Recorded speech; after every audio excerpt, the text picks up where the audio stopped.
long-lost heroes, or the back seat people who do all the hard work, I guess, are working dogs, and often overlooked.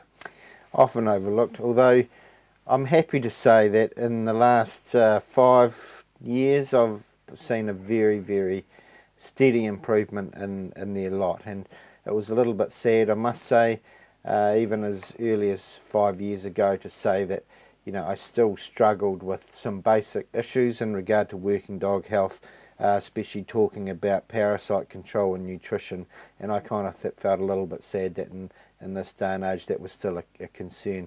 But I'm happy to say that in recent years there's been, in my opinion, a dramatic improvement in those basic husbandry issues.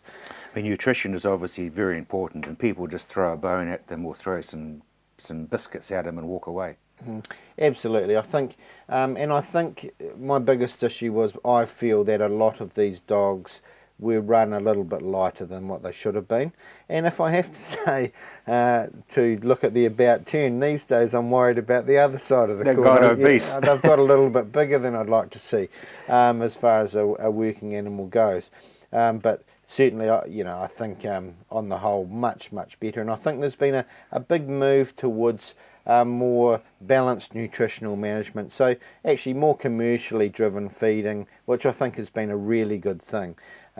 Some of these commercial feeds have been very well researched, very well designed, and balanced totally for the purpose of the working dog. And not only, I might add, in an international perspective, often very local and looking very much at pastoral New Zealand based systems when we're talking about what's required of these dogs. So I think that maybe have a lot to do with the improvement in the nutritional aspects of managing the dogs. And vary it so that it's not boringly simple every day.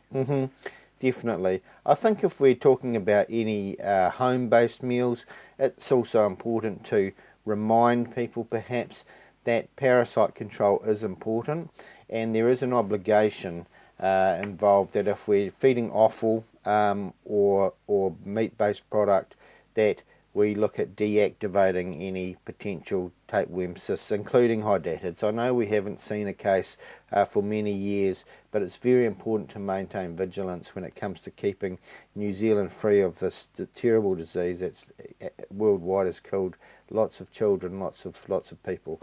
So this is cooking everything first? Absolutely. Either cooking food before it's fed, especially offal, or being frozen for at least 10 days to deactivate tapeworm cysts. And this is important for sheep measles as well.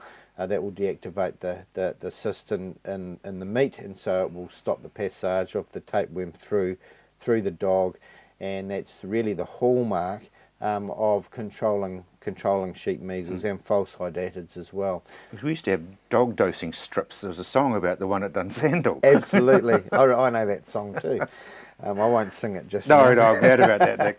But yeah, I mean, although anthelmintic or worming treatments is an important aspect of controlling these parasites, and very important for other parasites as well, roundworms and things, especially with puppies, it should be done regularly. But I think maybe there was traditionally an over-reliance on drug therapy, on worming, and actually the hallmark for control of these parasites has to be correct feeding and controlling of scavenging and things like this. Other benefits of that as well, it's been well shown that scavenging, especially in the hunter-way, is a major influence in GDV, gastric dilatation volvulus, or more commonly known as twisted stomach, and these animals just die overnight. You've got to get to them very quickly, and many very valuable dogs are lost from GDV or twisted stomach. Twisted bowel as well, the hunter-way. Yeah, the hunter-way breed. And scavenging has been shown to be a very strong factor in that disease. It needs very rapid emergency attention, which is hard enough to get in many rural areas, let alone if it's happening at night when you're not there to see. Exactly. Now housing, because we used to not worry too much, but now I guess motels are the case? Yeah, there's a few aspects to housing that are important. One, of course, is shelter from the weather, and of course preservation of energy. And the other things to be aware of, again, involve parasite control.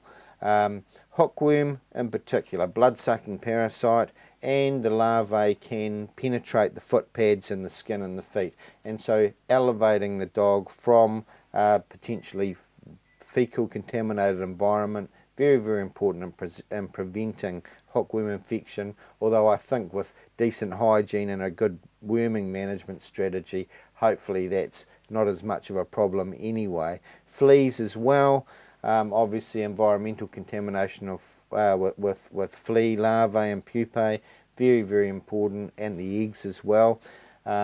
And the hallmark of that and why control is so good these days is these are the modern parasite control products that have a lot of residual activity, and also the dander produced by the dog itself is permeated with these medications, falls off the dog and kind of sterilises the environment. So although clean housing, clean bedding is important in that control, a good preventative strategy is important also. But a disinfectant in the motel doesn't do any harm, does it? No, not at all. And keeping a clean environment, obviously very, very important. You're probably going to talk about clean water. Clean water. Because that's one of your bones of contention, It isn't is. The basics are always my little bones of contention. But in actual fact, maybe one of the big things to talk about is some advancement in working dog health that we've seen over recent years. And there's 3 diseases in particular which I guess we've made leaps and bounds in. One is chorioretinitis, a terrible eye disease, results in blindness, particularly in collie dogs. We've now seen a very, very strong link between that disease and poor parasite control or migrating parasite larvae. So hopefully we'll get some more information in regard to that out in the next few years. As far as hunterways go, again, there's been very good advancement in looking at the heritability of both cruciate disease, rupturing cruciate ligaments, and hip dysplasia, and so hopefully this is the first aspect of looking at good preventative strategies as far as using scores for these diseases and maybe pulling some animals out of the breeding regime and maybe pushing other animals in and selectively breeding with appropriate partners to make a good inroad into both of those orthopaedic diseases. Well, you do it with all your other stock, why not with your dogs? Absolutely. And obviously I'm sure everyone that watches will agree that of the monetary value of a really good working dog, and so very much worth the investment in these areas. Nick, thank you very much indeed. So look after your unsung heroes.